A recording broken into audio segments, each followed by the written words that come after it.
High, আজকে আমি share করব আমি কিভাবে রামেন বানাইছি জাস্ট নর্মাল নুডলস ইউজ করে।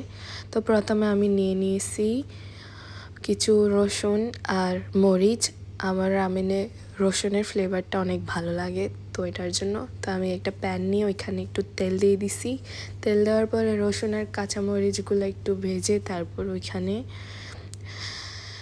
রসুনের সস, তারপর সয়া সস, তারপর আরেকটা সুইট সয়া সস ছিল ওইটা দিয়ে দিই। তারপরে হচ্ছে একটু পানি দিয়ে নেড়ে চেড়ে নিই। তারপর নুডলসের যে মশলা ছিল ওইগুলো দিয়ে নিই। তারপরে একটু পানি দিয়ে দিয়ে নাড়তেছিলাম।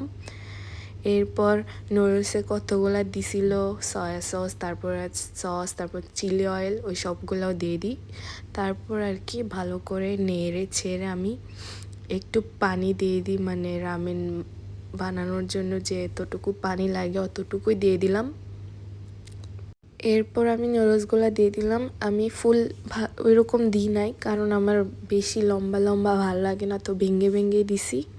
এরপর হচ্ছে ওইগুলা যখন বয়েল হয়ে যায় আমি একটু থিক ক্রিম দিই, যেটার কারণে এটা একটু ক্রিমি হবে, ওইটার জন্যই দিছি। এরপর আমি এখানে কুচি করে একটু ধনিয়া পাতা দিই, কারণ ধনিয়ার ফ্লেভারটা অনেক জোস, আমার ভালো লাগে। তারপর আমাদের রামেন রেডি হয়ে যায়। এরপর আমি এদিকে একটা ডিম পোস্ট করার জন্য দিয়ে দিই। এটা যখন এমন করছি এটা বেশি বড় হয়ে গেছে। এনিওয়ে, এরপর আমাদের রামেন রেডি।